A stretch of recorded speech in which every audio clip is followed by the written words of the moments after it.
here. Well, it's 5:32. We'll get started, and if Sharon joins us, or Amanda, we'll take it from there. So it's 5:32. I'd like to call the building committee, the New Ellensbury School Building Committee, to order. Yep. Item number 2, public comments. Do we have any? Do they have members of the public that are have their hands raised? No. Oh, actually, yes. A Randy Rotolo, if I'm saying that correctly, and I'll move him over.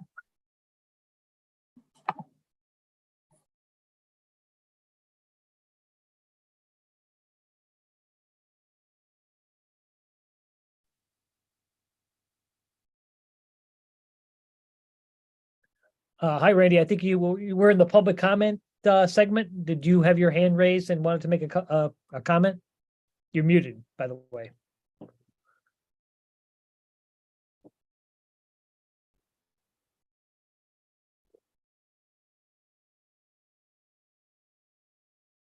Randy, did you mean to raise your hand, Randy?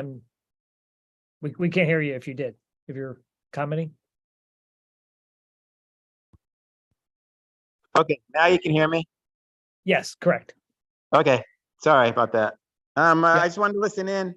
I live in North Madison and I just wanted to see what kind of things you were talking about, that's all. Okay, did you have any comments you want to make or anything? No. Okay, At some point I have questions about Ryerson, but that's down the line. We can do that later. we actually have a section for public comment later in the meeting. If you, after hearing something, we'll ask again if you want to raise your hand at that point. Okay, thank you very much. Okay, thanks. Thank you. Appreciate the participation. Item number 3, approval of minutes for November 21st, 2022. I'll make did that everyone have a motion. chance? Yep. Second? George, second. All in favor? Aye. Aye. Item number 4, review and approval of 2023 meeting schedule. It's that time of year again. We have to officially public the dates. Yeah, so I included this in the meeting packet, where Raquel helped with generating it. I can share the screen. I have it handy. Okay, yep. So by and large, it appears to just generally follow the meeting order we've been doing thus far, with a couple of shifts due to the holidays. So Okay, so pretty straightforward to me. what's June 20th move from? Is that? Should be for Juneteenth, correct?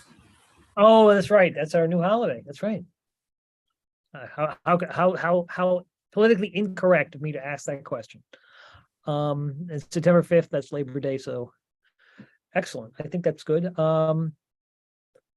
Does anyone, before anyone make a motion to approve the meeting so we can get publish them online? I mean, on the anyone like to make a motion to approve the schedule of meetings for 2023?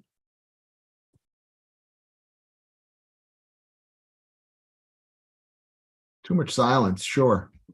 Okay. I'd like a motion to approve the meeting schedule. I'll second it again. Okay, got it. It's easier for Raquel on the minutes to say that. So, Yeah. okay, all in favor? Aye. Aye. Unanimous. Beautiful. Item number 5, architects update. So Jeff or Justin, I don't know who's going to take the lead on updating us. Okay. This will be a quick update, Mr. Chair, members of the building committee. Since we last met, we have held one working group meeting to focus on interior design, and that was last Wednesday.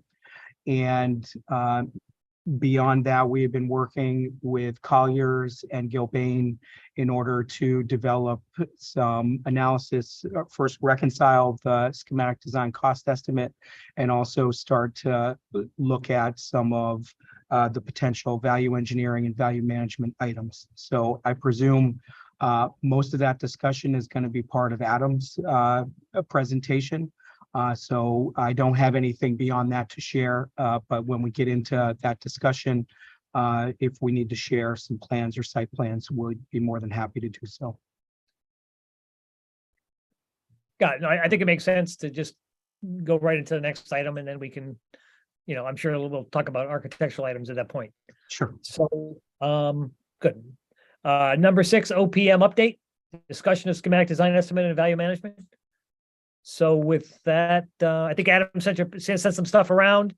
I don't know if Yes. you had a chance to look at it in detail. There's a lot of information there. But I'll leave it to Adam to kind of summarize and kind of share his screen as he feels. Yes, so let me, I had included the estimate analysis and reconciliation form in the meeting packet, line items there. So what I'd like to do tonight is spend some time just going through the highlights of that document to kind of give the committee the flavor of what the estimate reconciliation process resulted in and where a lot of some of the big moving parts were. And then I can talk a bit and show my screen on some of the value engineering and value management working documents and the VE list and where we're going insofar as budget considerations and things like that. So let me share my screen here.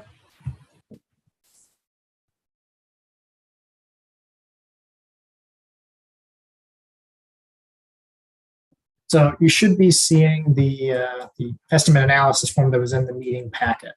And what I've done here is I've highlighted a couple things in red bars just to kind of pull out some data from the dozens and dozens and dozens of line items here.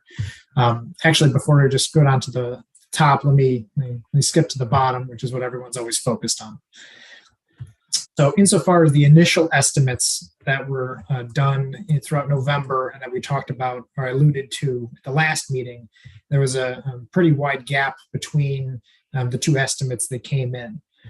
So almost 65 million versus 57 million for the two independent estimates that we gathered. So at the time of the last meeting, that was some of the data that was being thrown around, which is why we didn't just share all the numbers because that's a pretty wide discrepancy.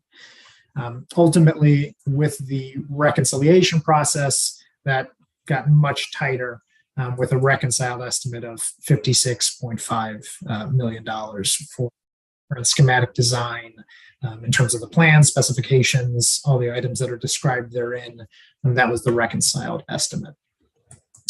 So let me go back up to the top here. Some of the items of note that led to the estimates, always gross square footage is a big part of it at this point of the design, where a number of the elements aren't fully designed, fully fleshed out, and things like HVAC systems and things of that nature. So the overall raw building and how much building you have is a key component to driving the cost. So as you can see, the initial we'll call it the RFP budget estimate was 87,500 gross square feet. That was done on very short order after the enrollment increase from 601 students to 640 students, right before we went in earnest down the development of the schematic design, and was certainly after the budget. So the current gross square footage as part of just the documents that were submitted for the estimates was right around 93,000 square feet or so in terms of all gross square footage. In terms of the overall bits and pieces and components, the reconciliation process was good in that consideration with both Tecton's estimator PAX and Gilbane's in-house estimator, working through a full day meeting, going through each of these components and identifying where the various differences and sometimes disagreements on unit costs, sometimes alignment of values and quantities were. In terms of the overall building construction, a thing of note is that as of what Colliers had budgeted pre-referendum and before the additional enrollment considerations versus what the actual building was isn't too fantastically different. And then similarly with the site components, again, they're fairly similar in that regard. However, as you go through the estimating process and just the overall development of a design, from schematic design through design development through construction documents, there are a lot of we'll call them sort of below the line components that will increase the cost of the project. Whenever you have an increase in trades, it gets multiplied a number of times with these percentages. So as you can see, every dollar up above the line, so to speak, gets multiplied by a number of factors. And some of those, including some of the largest ones at this point, are just the design and pricing contingency, for example. This represents sort of the unknowns in trying to estimate a building that's only at the schematic design phase, where you've got floor plans and general layouts, but a lot of narratives. There aren't a ton of details, so there's more unit cost estimating than it would be in a sort of a final construction design, construction document estimate, where everything is done with takeoffs and actual raw quantities, lengths of rebar, all these types of things. So, for example, right now in these estimates, there's $3 million in contingency just on the unknowns of what the design will do as it gets developed and fleshed out into a fully functional, constructible building. In terms of the overall just raw bottom line, the estimate, as I mentioned before, came in at 56.5. The budget for this portion of the project was at 46.6. So right now we are at a $9.9 million overage on the project. So there will be value engineering and value management that needs to be incorporated at this point as part of the due diligence process as we move forward. Just as a sort of metric, kind of mentioned gross square footage above as a key data point, and you'll see it again when I talk about some of the other value management items. But just on a per square foot basis, a lot of the cost overruns were driven by two things. One, the last minute addition of the additional classrooms just added more building to the building than was anticipated at referendum. And then also just all the escalation and inflation that everyone keeps hearing about has impacted the construction industry pretty significantly since this budget was originally developed and passed in a referendum. So it's just a sort of a raw metric. You can see about 300, it says 357, but generally 365 is what was a good value carried for a while there, leading up to 2019, 2020, et cetera. And just by what the market is reflecting today, the numbers jumped up to $430 something a square foot based on these estimates for the building itself. I'm not talking about the site. So as you can imagine, if you've got a 93,000 square foot building and you've increased it by 60 something dollars a square foot, that's a big number when it comes into what's driving these overall increases in the cost estimate versus the budget. Any questions on any of that before I start talking about some of the value management and value engineering items? I'll stop screen sharing here for a second so we can see hands. What do Yeah, Yep. Adam, I presume that the HVAC system is raw cost minus any possible rebates. At this time, no, it does not include rebates because that's not yet defined. So, for example, the Eversource number isn't baked into this estimate in terms of their rebates, nor would any tax credit or anything like that be baked into these. This is just raw estimating costs and construction costs at this point. Got it. I reviewed a MECM document a couple days ago that was put out November 29th, kind of giving people tax guidance based on the Inflation Reduction Act. And it's pretty definitive about how it will be handled in terms of municipalities. I presume this project will be prevailing wage. Absolutely. So with Yes. I wanted to ask that, even though I just from the library alone, I knew it. That's really the only requirement as a municipality that we have in order to secure the 30% rebate. And that rebate to us would come after the town of Madison files the tax return for the year that the equipment is completed and operational.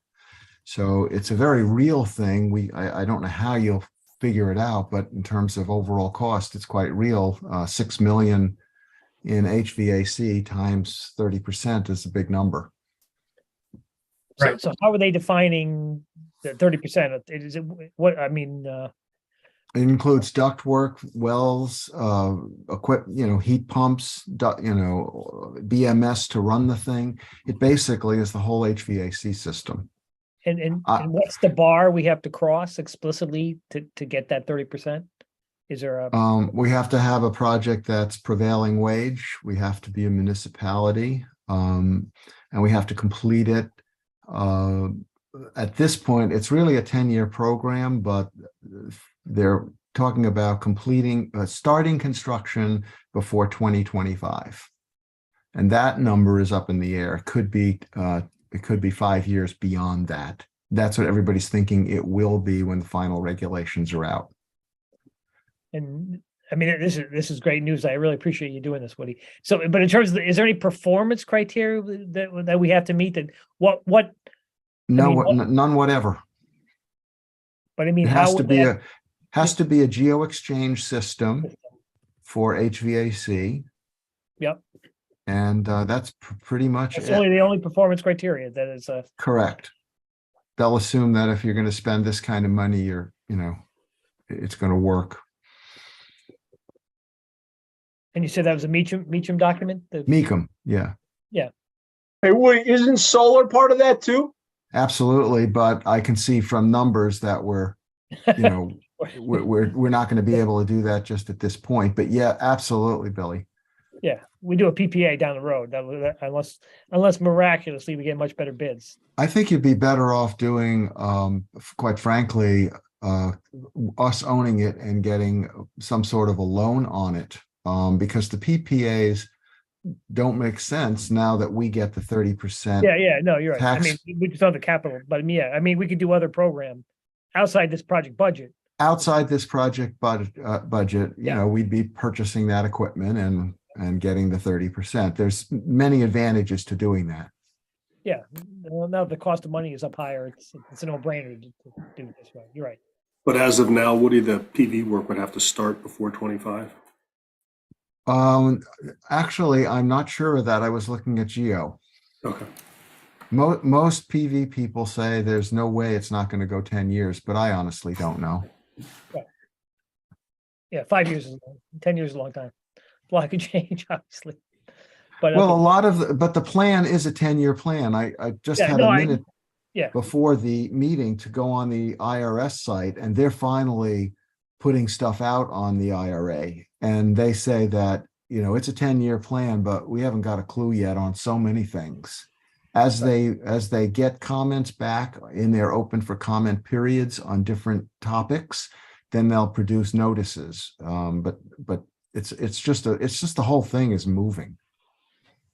But it's intended to be 10 years, and that's what most people are going on. and it's 30% of the HVAC trade cost. Correct. That's your reading. Okay. What you pay. Okay. And in terms, we have to work out how that money actually comes back to the budget. I don't know if we can include that potential money. This is a very important conversation, obviously, but in terms of Yeah, how that that's- flows back to us, and there's some flexibility relative to the referendum wording that maybe we can be creative, with getting the money back on the project. Beyond my knowledge, but Yeah. certainly it's real money. Right.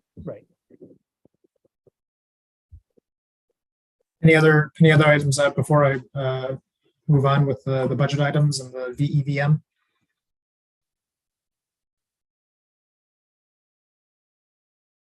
So Thank you, Woody's- Adam. Yeah. Oh, yeah. So Woody's point about, I'm trying to share my screen here again. Now, Woody's point about potential funding and allocation of funds, timing, all that, and there's 30% rebates and things out there, which is a substantial amount of money on these types of large systems.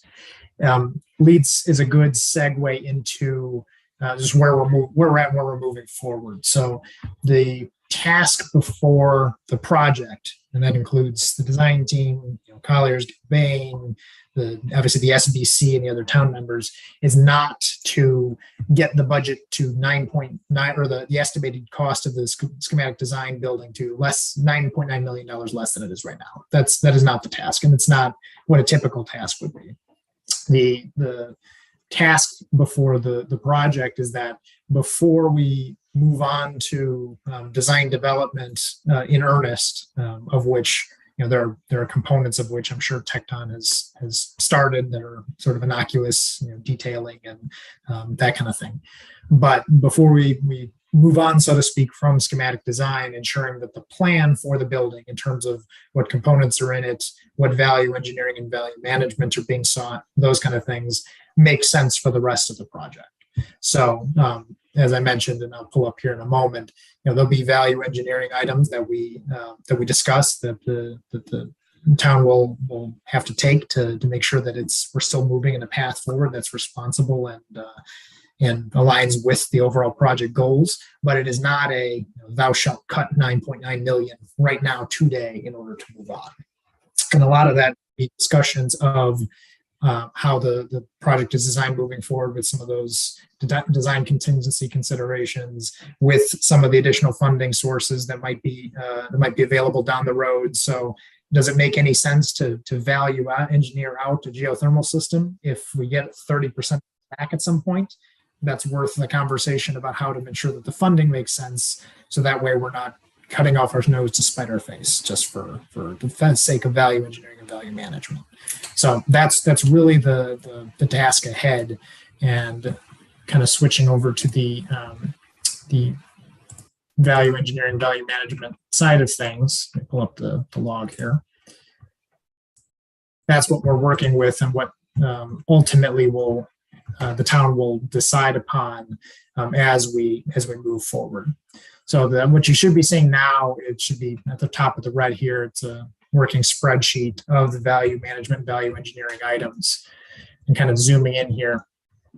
Some of the elements that are on this log, which will be discussed in more in minute detail in future meetings, include things like alternates. So for example, the estimates that we just looked at and the values we saw there today, they don't include the cost of demolishing Ryerson, or some, the fire pump that might not be needed anyway, the gas line, which is some debate about whether or not it should be part of the project, the solar panels, for example. Right now it's been tracked as a PPA rather than a raw upfront cost of the project, as well as one of the details on some operable doors that weren't in the schematic design estimate because it didn't make it in there.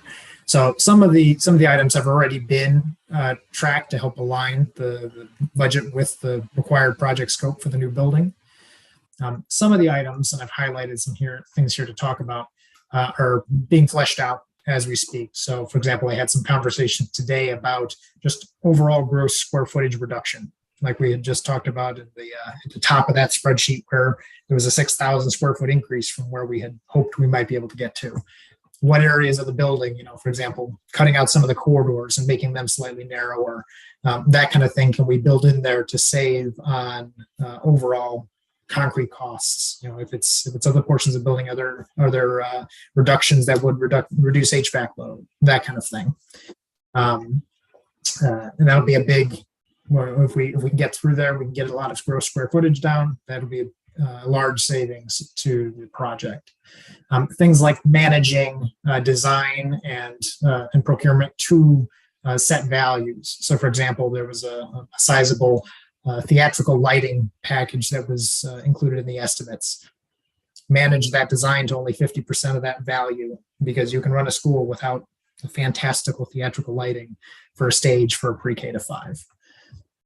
Other elements include materiality reductions and considerations. So, for example, there had been overhead glass garage style doors over at the STEM and visual arts rooms leading into the courtyard. Those can be double doors and function just as well. They might not be as fancy and glitzy and glamoury, but that's something that can be implemented and save some money in that regard. Just for the point of having it on the list and knowing the value, things like the geothermal and providing a more traditional HVAC system are on here. But again, that's something that ultimately the town will decide how it wants to move forward in a way that's the best for the project. And things like a potential 30% rebate will be part of those discussions as to whether or not it makes any sense to even contemplate that as a value engineering item. Again, just things like raw materiality. There's some wood grill ceilings that can function just as well as ACT and save a bunch of money.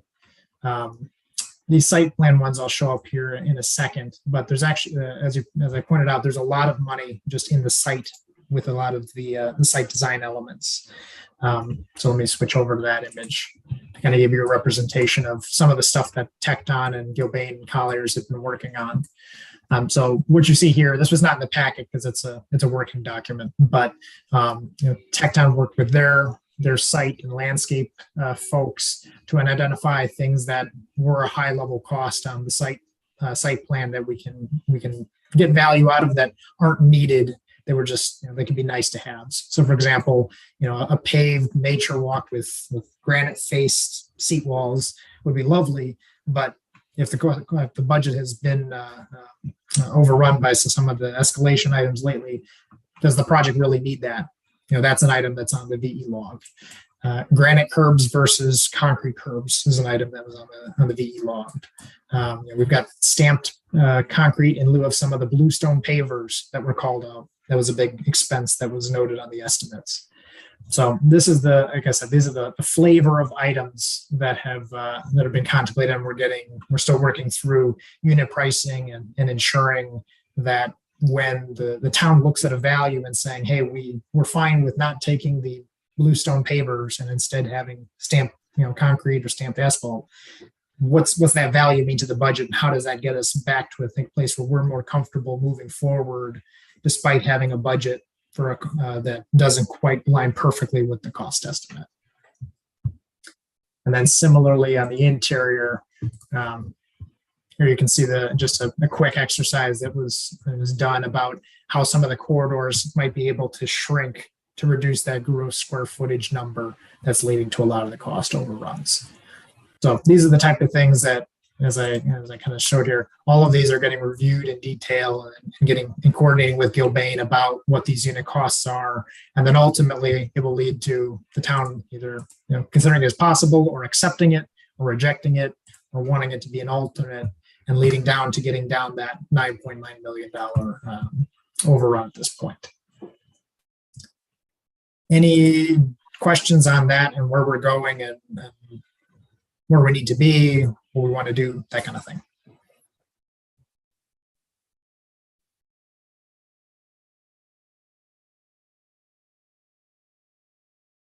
I assume you'll talk about schedule later in the, in terms of the timeline to get the reconciliation or, Some of the numbers, yeah.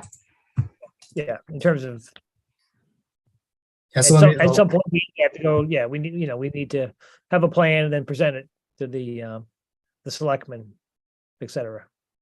right. So there's a couple of considerations here. So right now, just in terms of the high level schedule, we're hoping to wrap up pricing some of those items this week. There's a couple of other meetings just to confirm some of the things in the ed spec and do what changes, if any, need to occur there. If there are changes in the ed spec, that would also involve Board of Ed approvals there. But in terms of just the dollar exercise, that should be wrapped up before the end of the week here. And then if there are any tweaks that come out of some of those, the administrator discussions with Dr. Cook or what have you, we would adjust accordingly. But the goal would be that at the December 19th meeting, we'd have our VE list, and we confirm the plan moving forward insofar as what do we need to move forward with in the project in terms of design, and to make sure that the town feels confident that we've got a sound plan moving forward and it aligns with what it needs to in terms of the project and project budget and scope. And then in January, it's not on the critical path per se, but we'd have our sit down meeting with the state as part of that review process to review where we were at, what was going on with the estimate, and what the current design and plan is moving forward. That's not an approval meeting; it's a check-in meeting, but that's just something to keep on the radar for January. Got it. And you had mentioned, I agree, we don't need to get to the 10 million, but we need a plan to get close to it, and we need some alternates or things that, you know. And Yes, I know there- there's there will contingency, need to on top of be- contingency, so, you know, if we can get within, in my opinion, if we get within $3 million or so, and, you know, have some flexibility, you know, then we can, and if Woody can come through with that $2 million, we'll have a great holiday. Right, and yes, there is no Yes. hard and fast. Put the pressure on you, Woody. Don't you think we should get some professional guidance on that now? No, I agree. And if you could send that document, maybe we talk to the town and, I mean, but that's just one CPA firm's, you know, I think having somebody connect with either the IRS or some of the yeah, professionals no, in I the think field. we'll follow up. It's obviously a big number. It's an important number. It's a decision. It's a number that obviously very quickly makes the geosystem the same price. And on that note, Adam, if you wouldn't mind, when those numbers have been hashed out as to what changing to a conventional system would do, can I please get those numbers as soon as they're available so that I can review them? Yes, the once the numbers are available, Right, because a entire committee will see it, but conventional, I'll I mean, make a sure you see that. conventional system requires the gas line, which the Geo system with all electric kitchen does not. So, you know, there's $225 just in the natural gas line that adds. And just so I can see the difference in that. And we also have to consider that we lose 300,000 in CL&P reimbursement because the system, the school in all likelihood won't meet the energy requirements, reduced energy requirements that the Geo would. And so that's a chunk of money. There's a lot of things going into that $2 million that the Geo is in fact $2 million more. It may be much less than that. And when you take the 30%, then it's not even close. I want to make sure these things are clear to people. You also put RTUs on the roof, and all of a sudden you can't fit as much PV, and that affects energy usage of the school because for obvious reasons. So I think these all have to be brought in because lay people don't necessarily understand these things, and they might just say, oh, well, 2 million, or oh, well, this, and make decisions that are really unfortunate. And that's exactly You're what- muted. Am I? Now No, you're no. not. Okay, that's exactly the point there is coupled with Graham's number about not needing to get all the way down to the 10 million is the upfront considerations versus funding versus long-term maintenance and operation considerations. It's a risk management decision. There's no guarantees for anything. We could have a perfect budget and estimate right now, and another random bout of inflation could happen over the next year and cause all sorts of havoc in a year from now as we're trying to wrap up Sure. wrap up bids or what have you. So the point being is that all of that, to your point, is needs to be baked in so an informed decision can be made. And yeah, we'll definitely be in concert about what the geothermal impact is, and given those numbers, making sure you see those, and we're tracking the appropriate items before just one random lump number on a VE sheet is taken, and then there's a question: why didn't we take this insert $1 million number here? Great. Thank you. Right. And then this I was trying to decision- flag at him. I was Yep. trying to flag Adam down that he was dancing on the third rail when he was talking about valuing out the geothermal, but he didn't take my cue. Thank Oh, you, no, George. I don't want to dance around anything. If it's going to be on there, we'll talk about it. Full face. I have a stupid question. well, first, let me just start by saying you guys are doing a great job because I know this is really hard to try to reconcile everything. And it's a lot going in.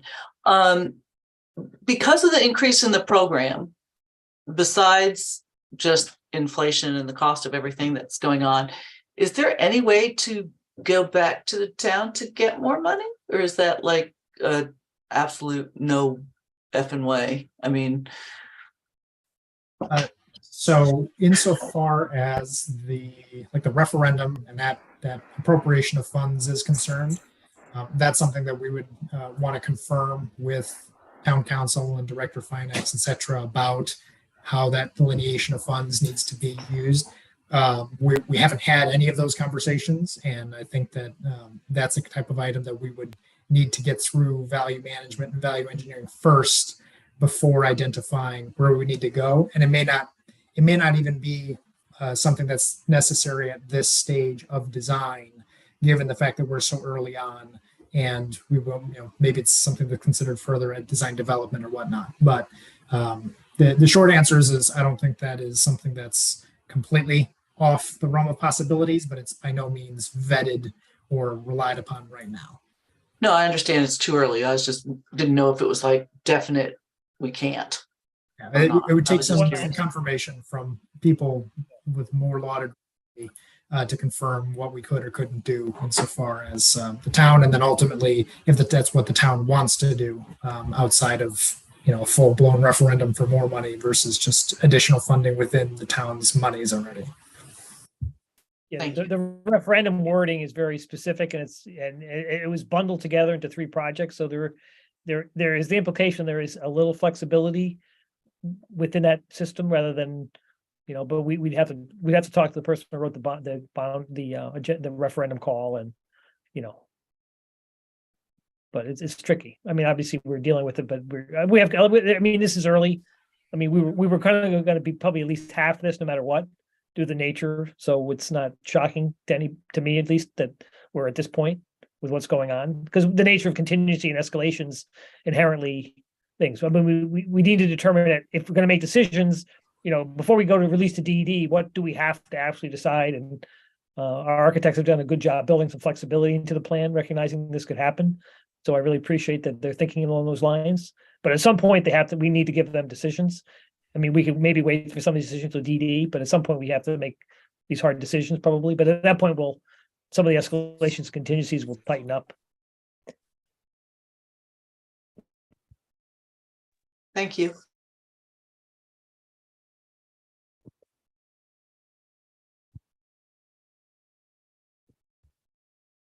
If there's nothing else, that's by and large what I wanted to cover for tonight insofar as where we're at and where we're going. So anything else, I'll be here for the next little bit of the meeting, but otherwise that's what I got. Okay. Is there anyone else have any questions or comments? I mean, we're at the point where we're gonna have to start making some tough decisions, but that's what we signed on for. So.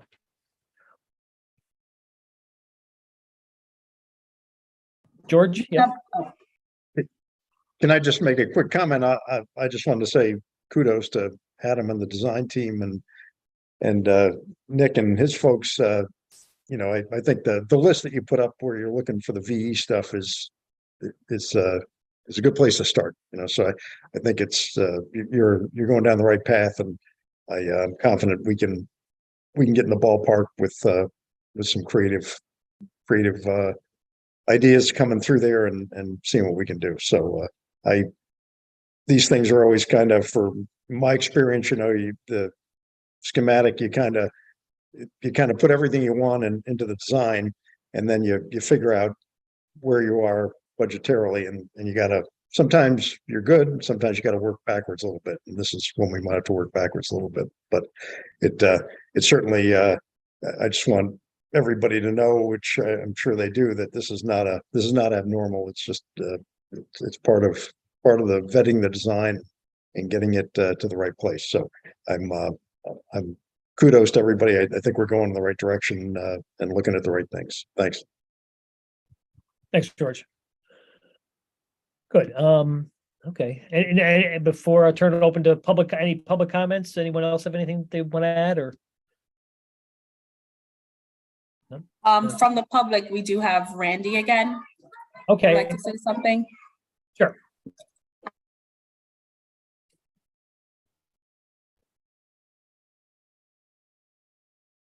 I think he's going to ask about Ryerson, which I'm not sure. Is that your question, your answer, Bill?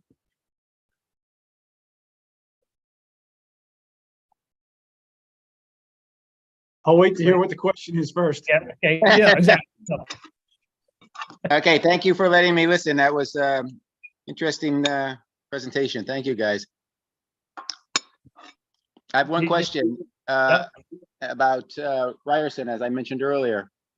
My daughter goes to school there, and I know the building a little bit, and it seems like it's a fairly strong building, and I wasn't sure what the rationale was to take it down, and could there be other uses for it? If somebody could call me, or maybe a brief explanation now, that would be great, but maybe somebody could call me with more details as to why the thinking is to just take it down and not use that building for other community activities.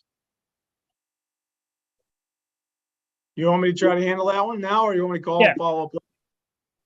I mean, it's up to you, Bill. I know that was the Board of Ed that predates us, basically. That was our charge. That was already determined when we got charged, so I Oh, don't it know. was, okay. I'll leave it up to you, how you want to handle it, Bill. So I'm happy to give a brief answer, and then you can always follow up and call my office. I'm in the facilities department. If I don't answer enough for you, you can always follow up with me. Okay, I'm in sure. the facilities department. But in a brief summary, we looked at all our facilities, and the Ryerson school is on, as you know, is on ramps and has pods and has big overhangs. So the ventilation isn't is acceptable as we'd like to see because of the big overhangs. The ramps make it really impossible for us to, not impossible, but very costly to modify the building to comply with ADA compliance today. So we would end up basically, demoing the whole thing to make it fit if we wanted to retrofit it to meet today's standards. And if we did a major restoration, we would have to meet all 100% of today's standards. So we would basically be tearing it down, all except for maybe one little section, because we can't, the building's on so many different levels, we'd have to make it all on one. So that's sort of the quick answer. The cost benefit analysis was not worth it.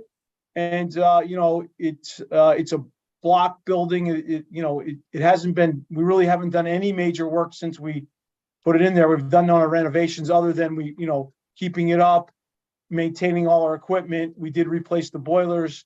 But other than that, it's really the original building.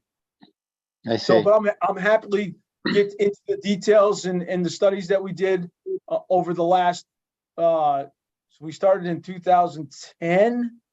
So since 2010, for the last 12 years, we've been studying it quite often. Oh, wow. We have a lot of studies, and I'm happy to share more details with you if you wanted to call me offline. Once again, my name is Bill McMinn. I work for the facilities department, and I'm sure you can find me in the I can give you my number right now if you want. The main office is 245-6470.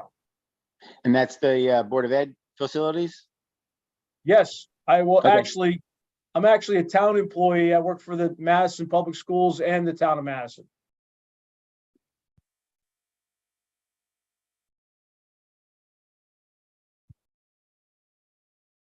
All set, Randy? I see you're back muted, so I assume you're all set. Oh, you reach out to Bill separately? I have a follow-up question regarding Ryerson. Are there any systems or items within the school that could be sold or auctioned off for poorer school districts, or I don't know? Is there any value in anything that's in there? Not that it would be a lot of money, but just curious. I'll take a shot at that. I think the short answer is not really. The furniture, the furniture that we might not need anymore or isn't really acceptable to us anymore, we have in the past. given it to, I think it's called the Food for the Hunger. It's an international program. And as long as the value's over $5,000, they'll put it in a Connex box and send it down to some other country that could use it. But it's very difficult to coordinate that, getting the furniture. We have to move it and store it. It costs us a lot of money. So it's a lot more difficult than you would think. But we've tried and we have done it, but it's not always as simple as you would think and is successful. But we won't give up. We'll keep trying, but I don't know how much is really worth anything. Thank you. Any further, well, I guess no more public, right? Raquel, there's no, No. good. Number 8, any remarks, any final remarks? Anyone Does want Tina to, have her hand up? I do. Sorry, my video is not working. Oh. We have an email that we got on Friday from the PE teacher from the, let's see, he's the Health and Physical Education Department District Lead, that I just wasn't sure what to do with it. Should I read it? They're asking a couple questions about space for health and different gym items.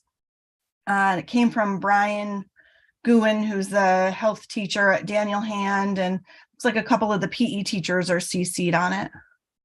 Can I make a recommendation that we forward it to the 2 teachers that are on the committee that are meeting with us every other week? And maybe they can meet with that teacher and they can bring it to our next meeting? Sure. Can you provide me with that information, who to forward it to? You can forward it directly to me. I got it. I will forward it to them already. Oh, you got it? Okay. Yep. All right. Perfect. Then I'll just respond and let him know that that's what's happening.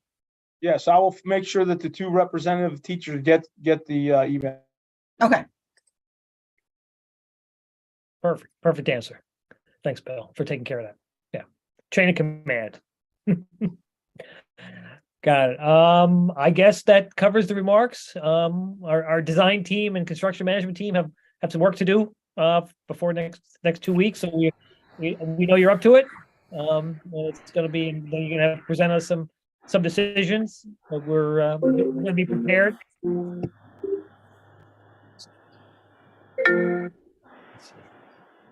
I don't know if that was coming in. Was that mine, or I don't know who was called. Weird. I don't know who's FaceTime me on my laptop. That's kind of strange.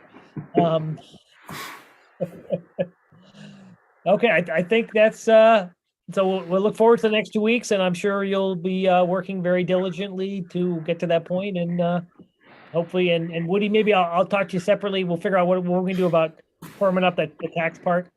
Okay, Town- great. Town Yep. staff and the people, because I think it's important.